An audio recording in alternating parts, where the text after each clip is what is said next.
Senhora Embaixadora de Cabo Verde, Senhor Embaixador da Argentina, Senhor Vice-Reitor da Universidade de Lisboa, Senhor Presidente do AICEP, Senhor Presidente da Associação Intercultural Luso-Cabo-Verdiana, Senhora Representante do Ciclo de Tertúlias Cabo Verde em Debate, Senhores Oradores dos painéis seguintes, minhas senhoras e meus senhores, em nome do Governo de Portugal, agradeço o convite que me foi feito para poder hoje estar aqui convosco e saúdo, por isso, a Associação Intercultural Luso-Cabo-Verdiana pela iniciativa da sua organização no quadro da visita de Sua Excelência, o Sr. Presidente da República de Cabo Verde. Durante mais de 35 anos de relações diplomáticas ininterruptas, Portugal e Cabo Verde e os seus povos podem orgulhar-se de terem estabelecido uma frutuosa amizade e uma parceria de cooperação dinâmica com resultados em distintas áreas de cooperação que beneficiam ambos os países e os seus povos. O diálogo estratégico que tem caracterizado a relação entre os nossos dois países não ignora o riquíssimo património de laços históricos, culturais e humanos que partilham. É, aliás, o objetivo de projetar o nosso presente e, sobretudo, no futuro dos nossos povos, que esses laços se vão solidificando no dia-a-dia, com várias visitas institucionais, mas, acima de tudo, com o aproximar do ponto de vista económico e cultural dos dois povos. Porque o intenso intercâmbio que tem resultado dessa cooperação no domínio das artes e da ciência e também da economia e da política são o testemunho mais presente do sucesso dessas relações diplomáticas. Em Portugal, podemos afirmar com toda a satisfação que é em Cabo Verde que o nosso esforço de cooperação internacional tem tido melhores frutos. Na área da imigração, que, como foi referido, é uma das várias tuteladas que tem na presidência do Conselho de Ministros, assume, por exemplo, especial relevância nessa cooperação internacional o projeto CAMP, que visa preparar os cabo-verdianos para a migração e que passou para a responsabilidade de Cabo Verde no início deste ano. A sólida estabilidade política, expressa na salutar alternância democrática que Cabo Verde tem vivido, é um verdadeiro exemplo para a África. O constante respeito pela vontade dos cidadãos nas sucessivas eleições desde 1991 e a pacífica sucessão de governos que se vem operando são o melhor testemunho e exemplo que Cabo Verde pode dar ao continente em que se insere. A prosperidade económica que se vem vivendo, com o aumento do investimento estrangeiro e a grande promoção e o estabelecimento do país enquanto destino turístico de excelência, são também o resultado desse exemplo de maturidade democrática e de tolerância do povo de Cabo Verde. A abertura da economia cabo-verdiana à iniciativa privada e ao investimento externo tornou-se um verdadeiro motor de desenvolvimento do país e também de promoção do bem-estar dos cabo-verdianos. Ao contrário do que tem acontecido em alguns países, em que a prosperidade económica, por vezes, se concentra apenas em elites e não chega a toda a população, em Cabo Verde tem-se verificado uma melhoria sensível das condições de vida dos cidadãos em geral. Por isso, Cabo Verde apresenta um dos índices de desenvolvimento humano mais positivos de toda a África. Aliás, nos últimos anos, o crescimento económico médio, como já aqui foi referido, de quase 6%, tem permitido, inclusivamente, a sua graduação como país de rendimento médio. Se tivermos em conta que Cabo Verde é um país com recursos naturais limitados, comparando com os seus vizinhos próximos e com condições climatéricas nem sempre adequadas, estes números tornam-se bastante mais impressionantes pelo positivo. Também por isso, minhas senhoras e meus senhores, nesta reflexão que nos traz e que nos sugere pensar Cabo Verde e a sua relação com o mundo, não tenho grandes dúvidas em afirmar que na sua relação com a África se situa a primeira responsabilidade externa.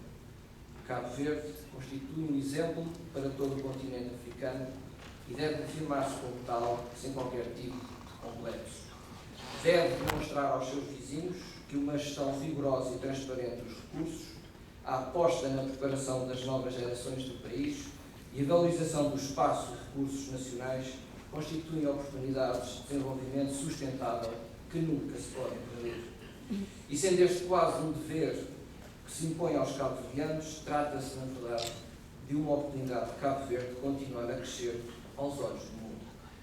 Mundo que reconhece a sua estabilidade política e económica e que apostará cada vez mais no país e nas suas gentes, que no caso de Cabo Verde sabemos que se espalham pelo mundo fora de uma forma verdadeiramente excepcional. Aliás, a relação de um país com o mundo é em grande medida a relação dos seus habitantes com o mundo. E nesse particular, Cabo Verde, cuja população no exterior é maior que a que vive e trabalha no próprio país, tem uma capacidade de se relacionar com o mundo exterior através da sua diáspora.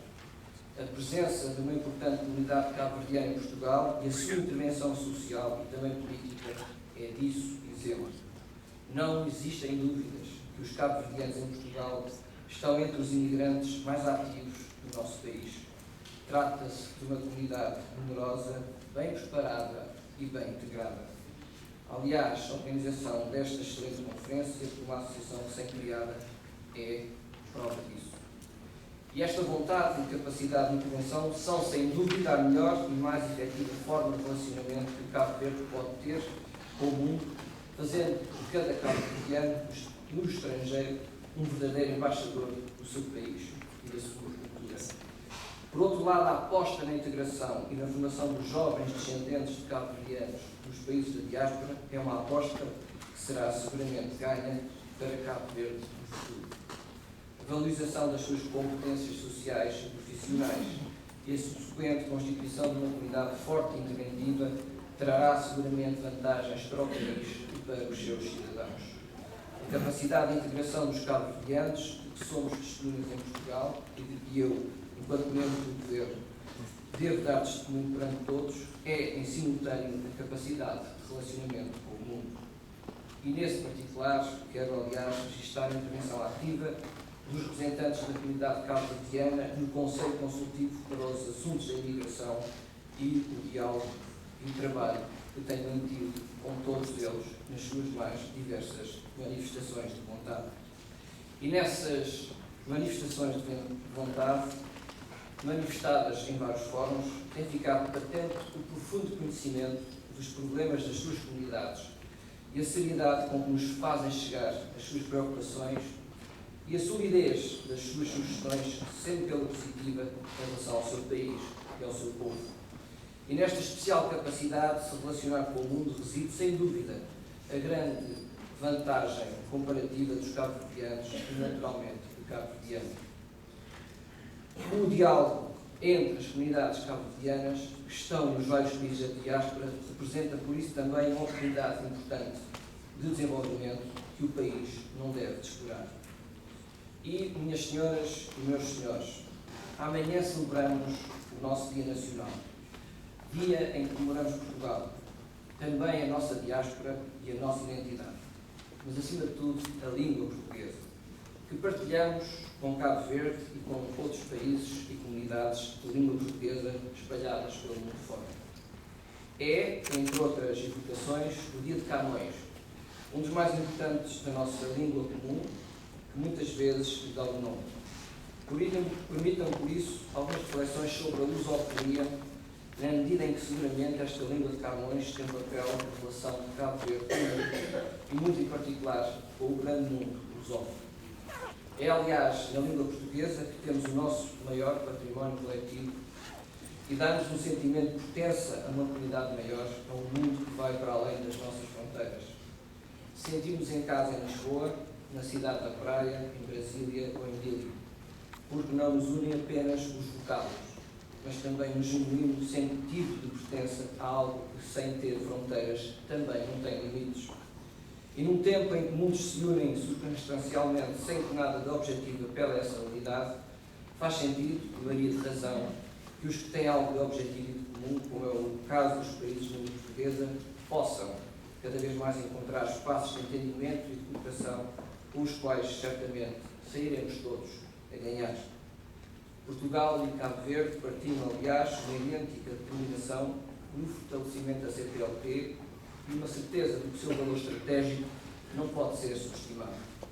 Face aos desafios que todos temos pela frente, é importante que a CPLP possa ser cada vez mais eficiente, mais forte e apresentar-se mais próxima dos cidadãos e das suas necessidades e aspirações.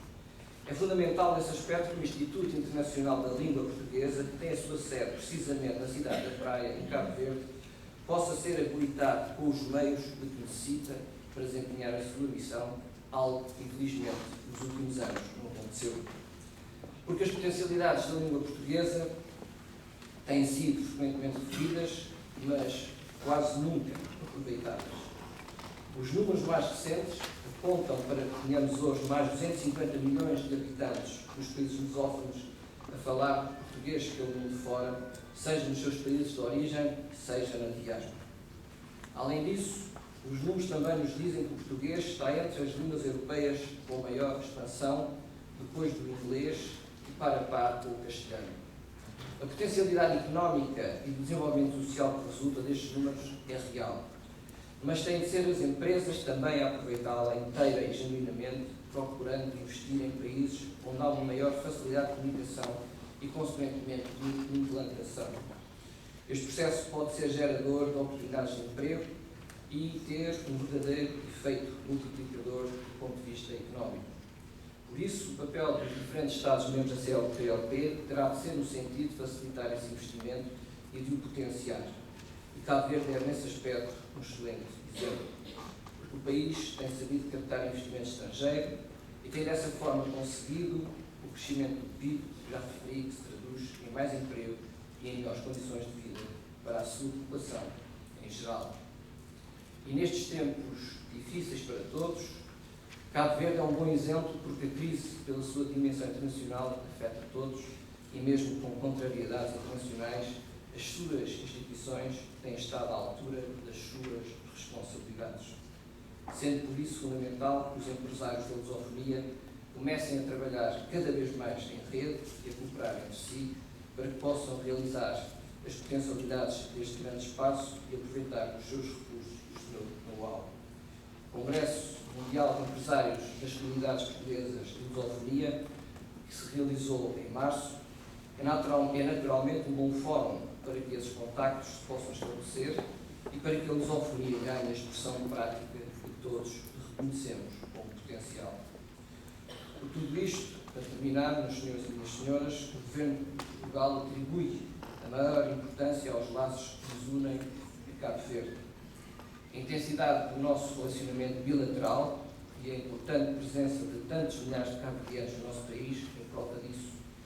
Pela aliança natural e fraternal que nos une, Cabo Verde pode contar com Portugal e o seu relacionamento com o mundo. Muito do futuro da lusofonia passa por termos a coragem de criar também em conjunto novos instrumentos de reforço político e legislativo da lusofonia, como é o caso do Estatuto Jurídico do Cidadão Lusófono, que, aliás, há muitos anos considero urgente ser aprovado e aplicado para servir como instrumento de aproximação entre nossos povos e como instrumento facilitador da efetiva integração económica no espaço lusófono. Por isso, tenho a certeza que Portugal pode contar com a amizade e com o empenho também de Cabo Verde no relacionamento bilateral e no empenho para os projetos multilaterais lusófonos. E conhecendo como conheço bem os cabo-verdianos, sei que podemos esperar um grande futuro para o vosso país. O vosso sucesso também será o nosso sucesso.